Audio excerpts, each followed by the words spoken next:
Give it about 30 more seconds. We have a number of people who are logging in.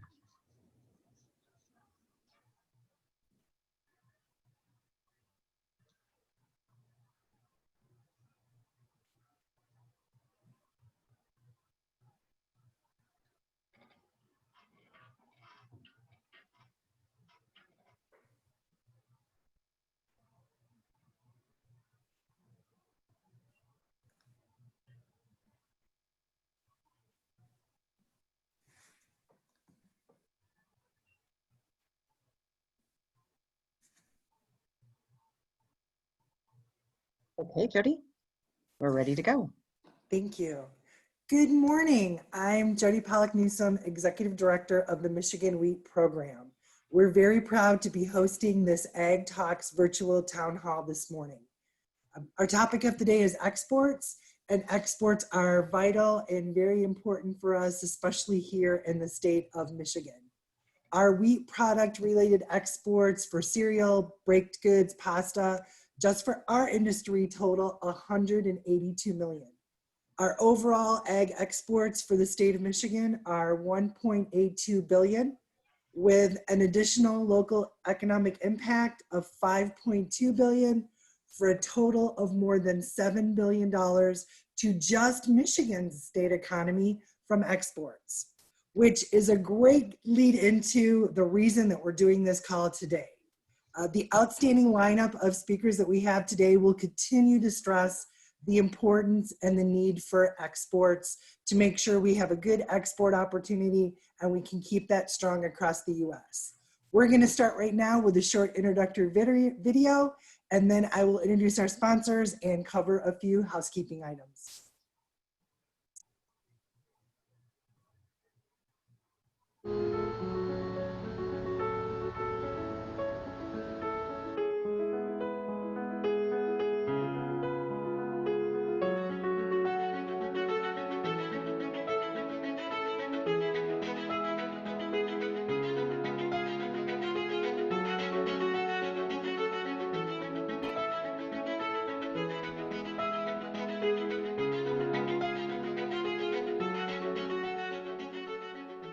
In the hog industry, in which what I do is about 13th nationally in exporting pork. We've seen a decline of markets based on the tariffs. It's been really difficult for us to be able to move product and then to be able to at least get a market that pays us for our product. At the current prices, we cannot be profitable planting soybeans next year. And it's not just soybeans, it's all the trade. These tariffs are not just hitting farmers, they're hitting manufacturers. I sat on that round table, there was aluminum guys and steel guys and equipment guys, and it's just having a crushing, rippling effect. When there's uncertainty about the markets for a product, it tends to back up into areas and the prices decline. The market risk that's present today is creating a lot of problems, a lot of price problems for farmers, and it's very difficult to plan for that. The uncertainty in our market is a huge concern to us. It affects our business. We don't exactly know what we should plant. Are we going to have a market for it? Is there going to be demand for our product?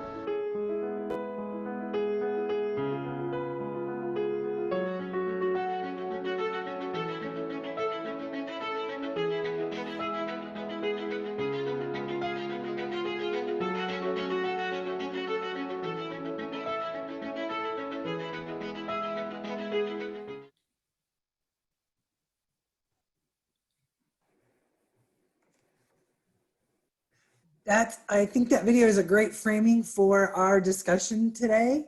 And AgTalks is sponsored by some of America's leading ag organizations and businesses, including the National Association of Wheat Growers, the National Corn Growers Association, the National Milk Producers Federation, the U.S. Dairy Export Council, Farmers for Free Trade, the Corn Refiners Association, Plant-Based Products Council, CAECO-ISOM, World Strategies, Fresh Produce Association of the Americas, the North American Meat Institute, the American Farm Bureau, and the National Association of State Departments of Agriculture. AgTalks is a national conversation focusing on trade, supply chains, and the future of American agriculture. This conversation is critically important. In recent years, we have seen significant disruptions to agricultural trade with tariffs and retaliatory tariffs decreasing exports, depressing commodity prices, and increasing the costs of some farm inputs. Other countries have benefited from these disruptions. Canadian wheat exports to China increased 400% because of our trade war with China. AgTalks is an effort to focus forward in a constructive, non-political fashion. Regardless of who wins the 2020 election, what does the agriculture community want to see from the next White House and the Congress? What policies can they adopt that will help boost exports and get U.S. agriculture back on a more solid footing? Today's virtual town hall is the third in a series of 5 town halls that AgTalks will convene this summer, including Iowa and Minnesota, which occurred over the past 2 weeks, and still to come are Pennsylvania, scheduled for Thursday, August 27th, and Wisconsin, scheduled for Tuesday, September 1st. You can sign up for these town halls to hear firsthand the issues in those states and talk and share their ideas. Learn more at AgTalks at www.agtalks.net. With that, I'm going to cover just a few housekeeping items before I introduce you to Terry Henney, who will then introduce the panelists. First, the program is on the record. The session will be recorded and will be available after today's session on the agtalks.net website. We will open the session to audience questions and welcome you to send in your questions via the question bottom at the bottom of your screen. Angela Hoffman with Farmers for Free Trade is with us today and will be reviewing submitted questions and queuing them up for the panel. If you are media, please indicate that when you send your question to ensure that Angela can get your questions queued up as quickly as possible. During the question and answer portion of the program, we will administer 2 polls through the Zoom platform.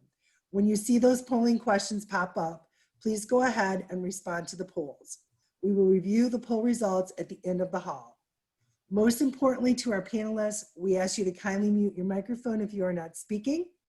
So if those of you out there are ready for a thought-provoking morning, let's get started. It is truly my pleasure to introduce a great friend to Michigan agriculture and especially Michigan farmers, as he brings them the news and information they need. Today's panel moderator is Terry Henney. Terry is the farm broadcaster at WSGW Radio in Saginaw, Michigan, and contributing reporter for Michigan Ag Today. He was the founder and producer of Farm Service 790 on WSGW Radio in 1974 and continues to produce and narrate the noon show on WSGW still today. Terry's show is the longest continuous running farm program in Michigan, serving 30 counties in mid-Michigan over the air and streaming online to farmers across the globe. Terry has been a member of the National Association of Farm Broadcasting for 44 years and has served on various agricultural organization boards. He is a radio veteran of 56 years. Terry, thank you so much for all you do for our ag industry and for moderating today's Michigan Ag Talks Town Hall. Jody, thank you very much. I feel like I should probably have a walker to get in and out of here. This has been quite an experience and quite a run for me as far as covering agriculture, and this is a true privilege to be a part of this. And I want to say thank you very much to the Michigan Wheat Program and Farmers for Free Trade to putting all this together here for our Michigan producers.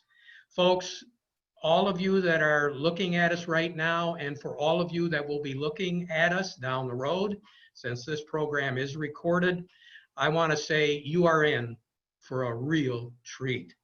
I won't say that these are the best people ever when it comes to agriculture, but I'll tell you, it's pretty tough to beat any of the folks that we have on our panel today, and we are really, truly looking forward to a lot of the questions that you, our viewers, have. We've got a front row that's stacked like you wouldn't believe. So let's get right to it. But before we do that, I want to say, first of all, to each and every one of our panelists, thank you very much. I'm going to introduce each and every one of you.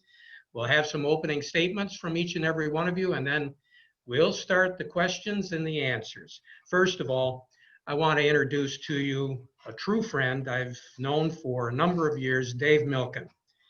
Dave is president of the National Association of Wheat Growers. He farms in Cass City, located in Michigan's thumb with his wife Chris and son Mike, where he raises wheat, corn, soybeans, and dry edible beans.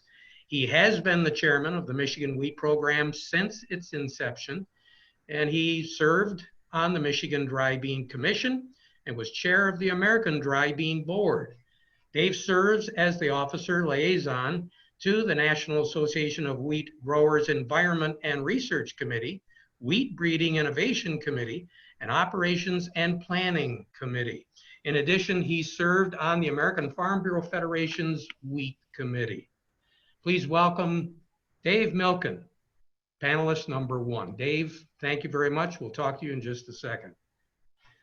Panelist number 2, and I had to ask him in advance to make sure that I pronounced his name right, so fingers crossed, here we go. Jose Jimenez. Jose is Vice President, Commercial and Market Development with Zealand Farm Services. He joined ZFS in 2013 and has worked developing the company's commercial strategy as well as developing new markets domestically and internationally for its renewable fuels business. At ZFS, he and his team manage the company's production planning, logistics, and commercial dealings for the firm's corn processing plants. His department is also in charge of developing new markets and fresh business opportunities for the company for pure and fuel ethanol, as well as E85, both here in the United States and in various countries, including Mexico and Puerto Rico. Jose is an active member of the U.S. Grain Council's ethanol advising team, helping develop promotional and policy strategies for expanding the U.S. ethanol market. And again, thank you very much for participating with us, Jose. We're also joined today by panelist number 3, Lori Tamus. She is Special Advisor, Cross-Border Institute, and Vice President of Government Relations at Farrell. Lori is a practicing Canadian trade and immigration lawyer since 2004, who's held key appointments at some of the most reputable and respected agencies and organizations in the world. And right now, she holds several strategic positions, including CEO, Institute for the Border Logistics and Security, Vice President, Government and Industry Relations of Russell Farrell, and Adjunct Professor, University of Windsor and University of Detroit Law Schools. Prior to her current roles, Ms. Tamus worked for 7 years for Canada's Border Services Agency as a Custom and Immigration Officer. So hopefully you never had to talk to her before you're going to be talking to us today. Lori, thank you very much for being a part. Next is Joe Kramer. Joe is Executive Director of the Michigan Bean Commission. He grew up on a small farm in Michigan. Following his years at Michigan State, go green, but not this fall, Joe spent 27 years with Star of the West Milling Company, starting their agronomy division before moving into their dry bean trading department and eventually becoming vice president of their edible bean division. Joe has continued his career with the dry bean industry and is recently executive director of the Michigan Bean Commission. Thank you very much for being a part of our program, Joe. Finally, good friend, Chuck Lipstrew, president of the Michigan Agribusiness Association. In Chuck's position, he represents nearly 400 members spanning the food and agricultural supply chain.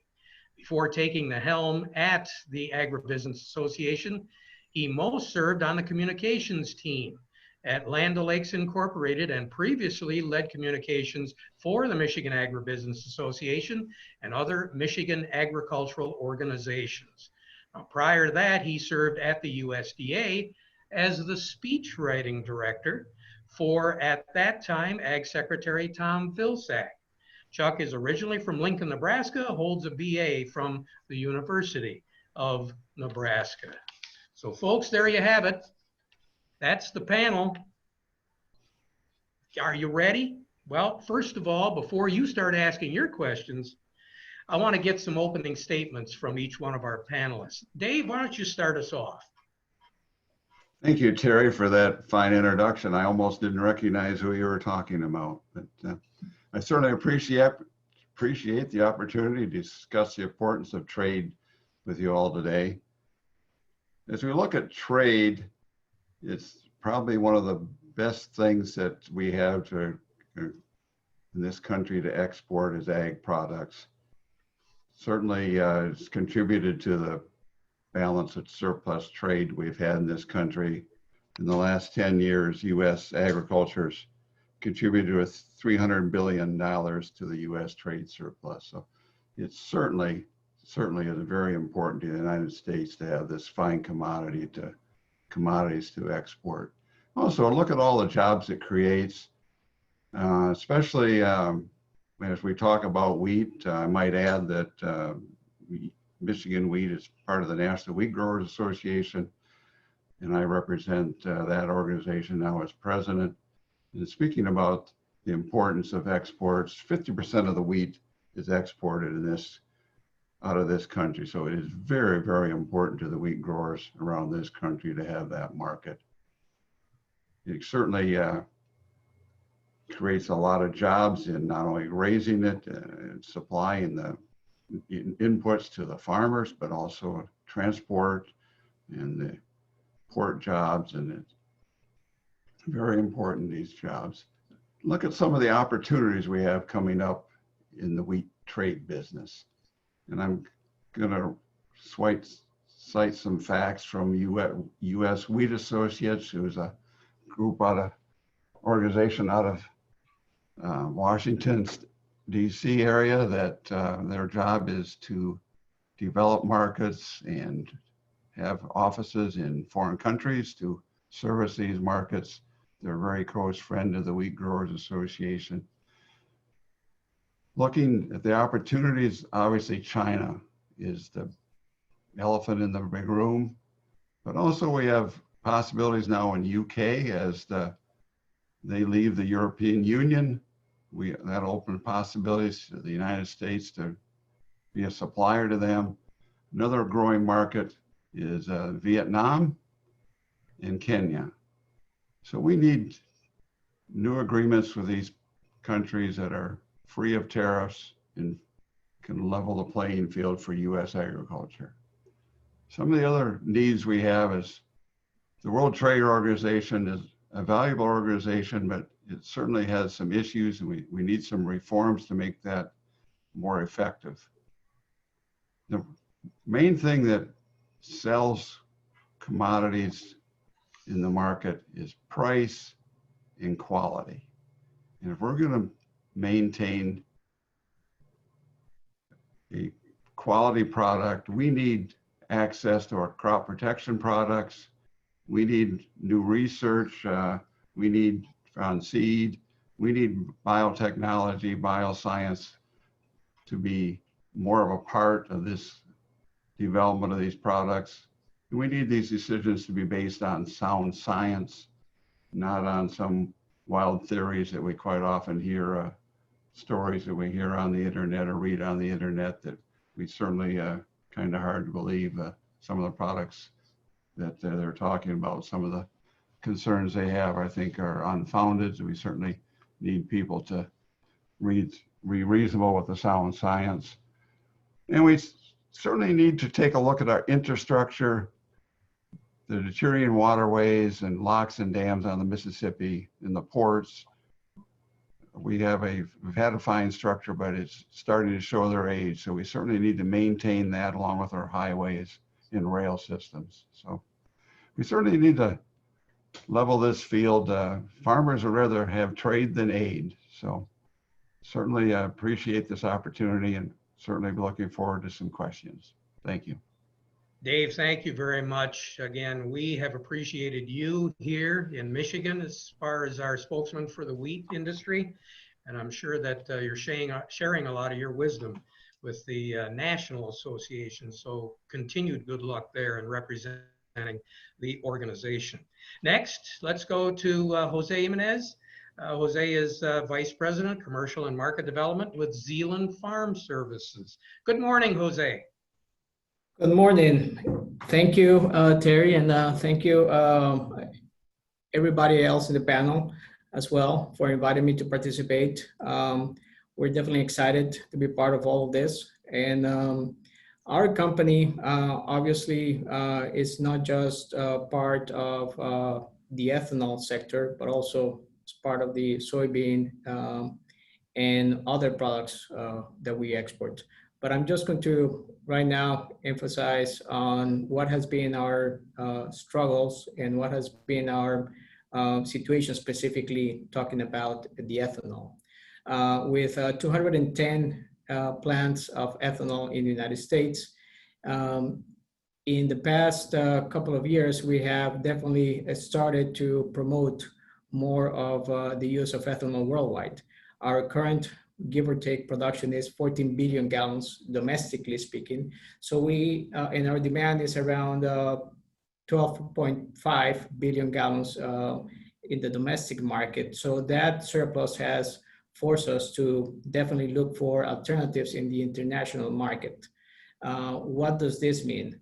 So 7 years ago, we started promoting ethanol exports after a big campaign in 2010 due to a use of a tax credit. After that, you know, the US ethanol market has definitely expanded around the world, and we have been successful exporting to every single region in more than 50 countries right now. So one of the biggest hurdles that we have encountered is obviously for the end user, the consumers, to understand what does, how does ethanol can be used and how can it be blended in the different countries outside of there. So in addition to us trying to promote the use of ethanol, we have had to explain to the end users, to the different governments, what are the benefits and what is positive about using ethanol as a fuel, as an alternative fuel for their systems. By doing so, one of the biggest concerns was the different, the qualities and what would it do to their own infrastructure and systems in the different countries. So with the help of many groups out there and going directly to every single country for the past 7 years with the U.S. Grain Council, USDA, and other agencies, we have been able to do so.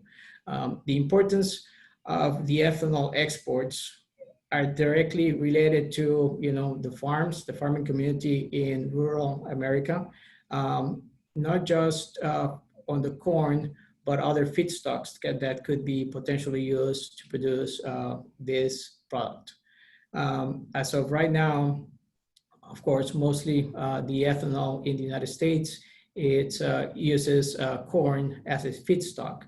So we're definitely intertwined and related to, the corn industry. And whatever we can find a successful market, it's good and positive for them as well. The trade in the past 5 years, our major trading partners have been the Canadian market or the Canada market, Brazil, and India, China, Thailand, and others, various countries. But just focusing on those four, has given us a good opportunity to understand what else do we need to do in other countries to expand our presence. One of the hurdles, again, is to, level the playing field, like everybody says, but definitely the trade policies in the past couple of years have hurt us by not allowing us to compete in these markets like other countries have been. Like Dave said, we have the big elephant in the room has always been China. We were shut down of China in 2018. We have not been able to export competitively gallons into the Chinese market, which could represent at least 1.2 billion gallons of additional $1.2 billion, sorry, of additional income or sales or revenue to the United States. This is of great importance because as part of this all trade renegotiations and whatnot, the Chinese market represents a big market that could take a lot of our surplus and opportunities. The other markets like the Canadian and the Brazilian market for us also, represent a steady good opportunity to keep exporting over there. And what we're facing in those countries, in Brazil, for example, we're facing additional tariffs imposed to our ethanol, while we allow for Brazilian ethanol to come to the United States without any tariffs or duties imposed. So we're not definitely playing in the same level or the same field with this particular country. In regards to the Canadian market, we are a exporter to the Canadian market, and going into the next couple of years, what we're going to be facing over there is an additional potential non-tariff barriers, like they're imposing a low carbon fuel standard that will force us as Americans to register the American farmers, and not only the American farmers, but register and have a just footprint of ethanol and the production of ethanol in the United States, and the plants have to be also registered. So it's definitely important for us to clarify all these rules and make sure that the people that are helping us install all these policies not just fight for tariffs, but also fight for non-tariff barriers that are out there that are getting in the way for us to be able to trade freely, in those markets and expand those markets in the way that we need to be successful. So thank you. Barry.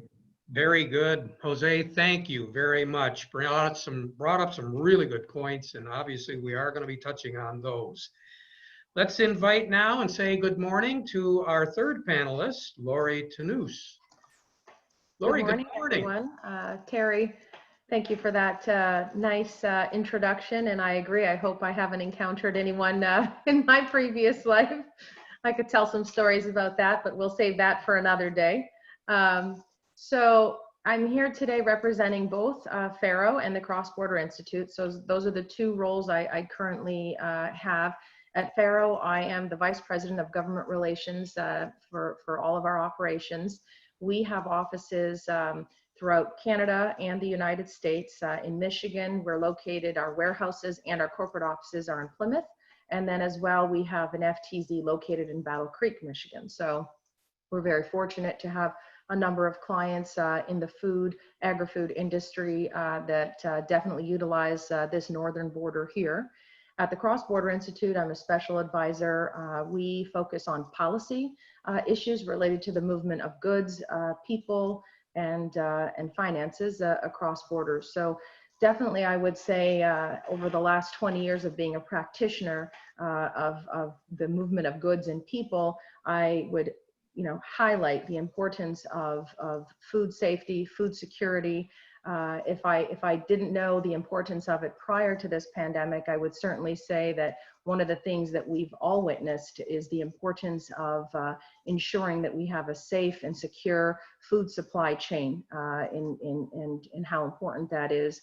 One of the, I have the fortune of my office overlooking the Ambassador Bridge, and throughout these months, there has not been, an interruption. So we've seen a steady movement of goods. I've seen, the volumes have not decreased in terms of, the movement of food. Grocery stores, for the most part, have maintained themselves to be well stocked.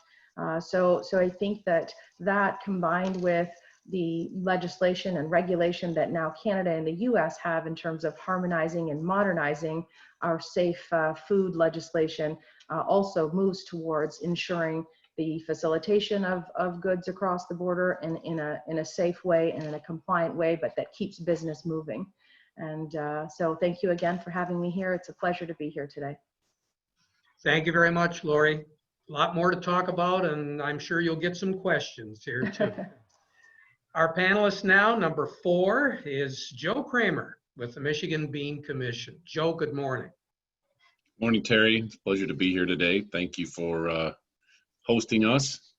I have the privilege of representing the dry edible bean growers here in the great state of Michigan, but spend a fair amount of time with my colleagues across the country. And we certainly understand the value of exports in the edible bean industry as well. In Michigan, about every 3rd row that you see planted ends up in some export market. If you expand that to look at things nationally, about 40% of our annual production ends up in an export market someplace on the planet. We tend to know a lot or depend a lot on Mexico, our leading trading partner. We also spend a fair amount of time in the UK. And it seems that the various classes of edible beans have different particular destinations. So our pinto bean crop and a portion of our black bean crop end up in south of the border, if you will, reaching all the way down into South America. Our white bean crop tends to move east. So if you're in the UK, you've likely seen US and maybe even Michigan beans on your breakfast plate. So we certainly depend on exports to bring stability to our markets. And the US domestic production is kind of the backbone of us, but the variability comes from our export markets. And when tariffs went into place in June 2 years ago, it felt like we were handing our market to Canada, Argentina, potentially Ethiopia. Some of our competitors sort of got a free pass into what we always thought of as our markets. I think we're competitive with almost any place on the planet in terms of price.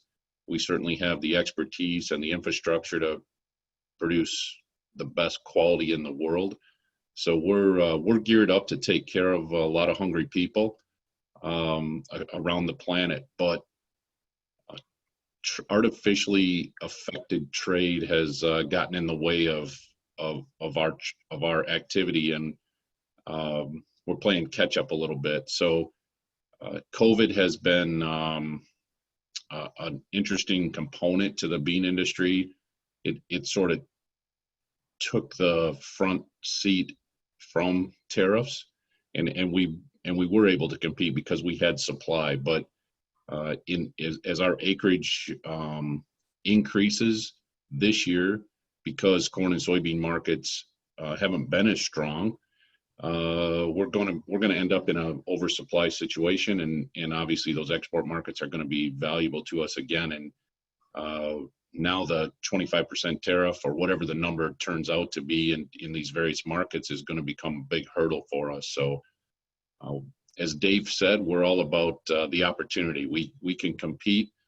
We'd rather have fair trade than aid, and that's the position of our bean growers here in Michigan and also across the country. And anxious to see some of those hurdles come down and get back to sort of what we think of business as usual, where we can be very competitive and maintain those long-term relationships with our customers, things we've worked on for many years. Very good, Joe. Thank you so much. And we'll be talking to you a little bit more about some of your travels, and I'm sure we're going to get some questions thrown your way as well. Finally, our last, well, we saved the best for last, right, Chuck? Okay. I'll take it, Terry.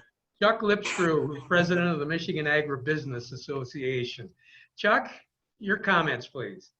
Sure thing, and good morning, and I appreciate everybody who took time to dial in on this important topic today. My name is Chuck Lipstrew. I serve as president of the Michigan Agribusiness Association. We're based in Lansing, Michigan. As Terry mentioned, we have about 400 members spanning the state of Michigan and across the upper Midwest. Our members comprise many of the businesses you think about that really surround the farm and help farmers be successful, get a product to market, sell it, and ultimately have some benefit.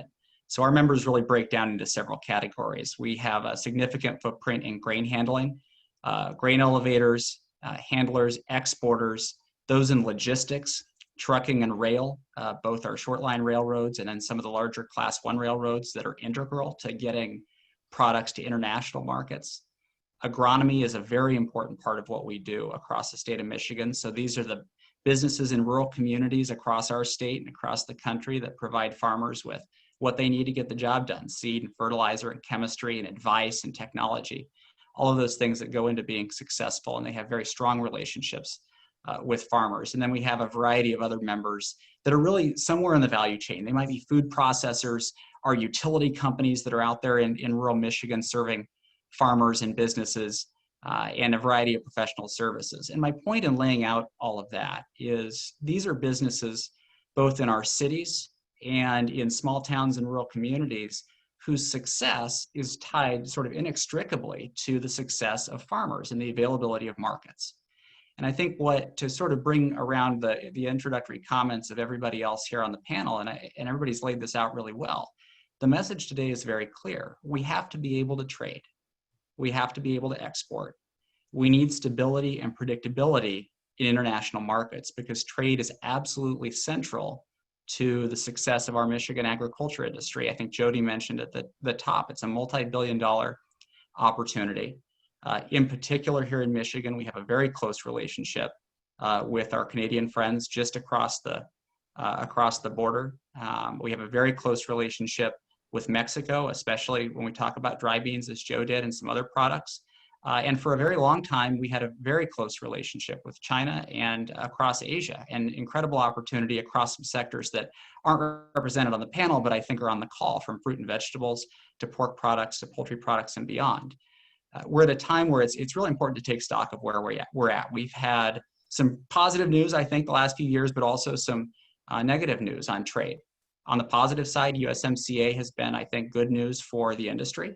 It's provided some certainty, which again, we're going to keep coming back to that, I think, on the panel. These panelists and their industries need predictability. And it was good news to get USMCA across the finish line.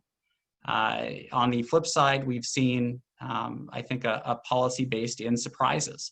The tariffs that we've all experienced have had a damaging impact, not just on farmers, but on anybody who's dealing with the agricultural supply chain, not just the economic side, but the inability to plan for the future. And I think we'll probably talk about today. Most recently, we saw new tariffs on Canadian aluminum, which is just one example. Think of a long string of these things that have had some, certainly have yielded some results and some new agreements, or at least some new promises. But I think we need to proceed with caution in terms of evaluating how those announcements have been made and how trade has been impacted. Look forward to talking about that today a little bit. But I think Terry and everybody, I think you all nailed it before I did. End of the day, we need to know what's coming in the marketplace. We need to be able to plan, and we need to be able to operate in a stable market environment. Very good, Chuck. Thank you so much. And you lead me right into my first question for our panel today, because we are talking about all the uncertainty, all of the things that farmers and all of us in business have to deal with: weather, pests, commodity, input prices, other challenges. What we're looking for, obviously, is we're looking for trade that's stable and dependable, because that is better for our agriculture. We need something, a rules-based system that everyone can agree upon. Now, let's talk a little bit about this, why it is important, and what the role of the World Trade Organization plays in maintaining certainty in trade. Dave Milken, let's start us off. Your feeling on that? Well, thank you, Terry. When we talk in World Trade Organization, I think the first big example we're going to use is China. China has a history of being a bad actor in a couple areas, and we first being that they have tariff rate quotas that basically they let some product in, and then after they get a certain amount of product, they raise a tariff on it. And the second thing they do is subsidize their own domestic production to an excess level that's beyond what is allowed by the World Trade Organization. So there's been two grievances filed with the World Trade Organization by the U.S. against China, and we've received favorable rulings in both of those cases. There's concerns about whether they will actually be enforced. So the World Trade Organization is very important, but we certainly need to have a little more enforcement and ability added to some of those bad actors. But overall, it is a very important. We certainly would like to see some reforms in it, like we mentioned. But World Trade Organization is very important for dispute resolution and enforcement. So we certainly hope that these reforms can be made, and especially with China, we can get these actions corrected. Very good, Dave. Jose, some input from you?